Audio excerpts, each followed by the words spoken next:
Hello everyone, আমি তাহরিমা। অনেকদিন পর আপনাদের মাঝখানে আসলাম। আমি শিওর আপনারা আমাকে খুব মিস করতেছিলেন। এত কাজ না ওনাকে মিস করতে যাবেন সত্য সত্য। তো আজকে আপনাদের মাঝখানে একটা গল্প বলবো। গল্পটা হচ্ছে handsome teacher. So late get start. দোস্ত কেমন জানি লাগে, ভাল লাগে না দোস্ত। কি করুম কত, এটা বুদ্ধি দে। কেন, তোর আবার কি হইলো? স্কুলে কোনো হ্যান্ডসাম টিচারই নাই। আরে দোস্ত, স্কুলে নতুন হ্যান্ডসাম টিচার জয়েন হয়েছে, দেখোস নাই এত হ্যান্ডসাম। কি দোস্ত, সত্যি? আরে হ হ, পুরো 91% সত্যি। ওনার ক্লাস কখন দোস্ত? সিনের পর। আচ্ছা বাচ্চারা এখন কি ক্লাস? ইতিহাস। আচ্ছা তাহলে কেউ বোর্ডের লেখাটা মুছে ইতিহাস লিখে দাও। কে লিখবা? হাত তুলো। আমি। কি রে, কোনো টিচার তো কোনোদিন কিছু করতে বললে এরা হাত তোলে না, আজকে কি হইলো হঠাৎ করে সবাই হাত তুলতেছে?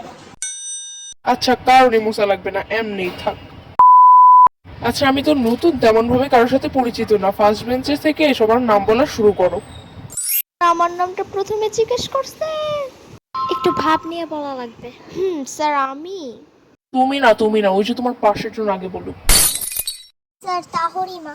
আচ্ছা নেক্সট। স্যার ইহা। আর আমি। আচ্ছা কোন অধ্যায় পড়া ছিল? দ্বিতীয় অধ্যায়।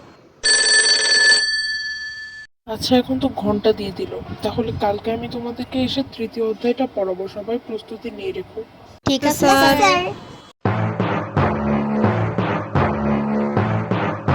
ইতা হরিমাটা আবার কই চলে গেল রে? দোস্ত আমি এসে গেছি, তোদের জন্য একটা জিনিস আনছি, জানিস? কি জিনিস দোস্ত? এই যে।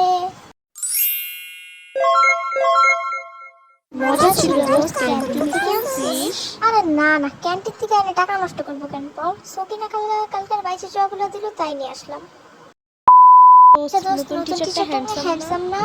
মানে তোদের এই সবার গেল না।